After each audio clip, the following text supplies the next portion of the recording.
Olá a todos, eu vou apresentar agora os principais resultados obtidos durante a execução do projeto de modelagem epidemiológica utilizando modelos de percolação em grafos aleatórios, que foi aprovado no último edital de demanda universal da FAPEMIG. Meu nome é Charles Souza do Amaral e sou professor do Cefet-MG. O objetivo principal do projeto é estudar modelos de percolação na rede quadrada, com diferentes tipos de vizinhança e restrições, e aplicar alguma coisa desse estudo na parte de modelagem de propagação de doenças. Primeiro, só para situar sobre o que é o modelo de percolação na rede quadrada, o modelo clássico, aqui a gente tem uma parte da rede quadrada bidimensional, ela é infinita, que é só um pedaço dela. Cada bolinha branca aqui é um sítio e cada aresta conectando dois sítios a gente chama de um elo.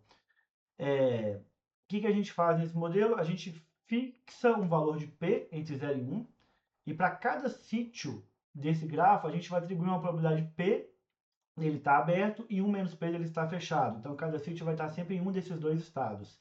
Vamos considerar a bolinha branca, do jeito que está aqui, como sendo o sítio fechado, e azul aberto. Se a gente fixa, por exemplo, P igual a 0,6, suponha que essa situação do lado direito, uma configuração possível seria essa daqui, em que eu tenho alguns sítios aqui abertos e outros fechados.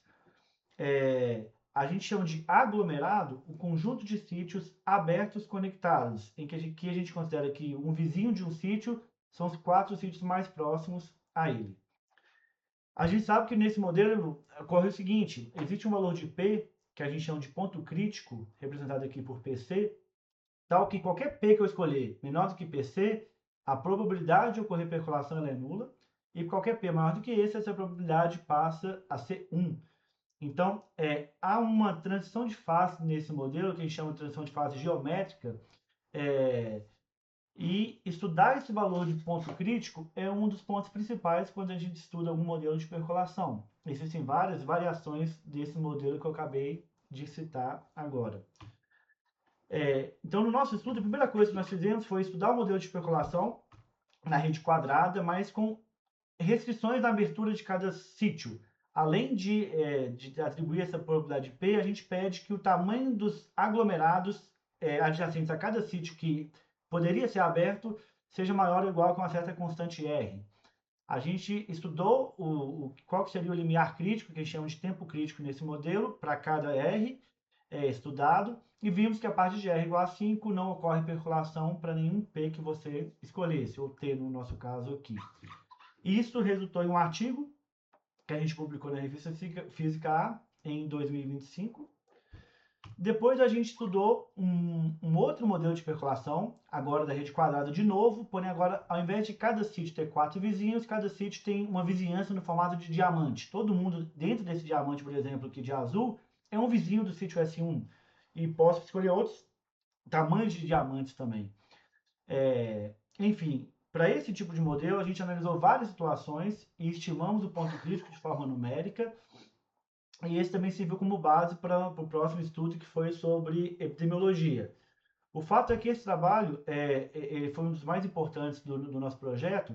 Ele foi publicado, resultou num artigo publicado na Physical Review E. Eu, um aluno de iniciação científica, o Matheus, e o Robert Ziff. E o Ziff é referência mundial no estudo de percolação.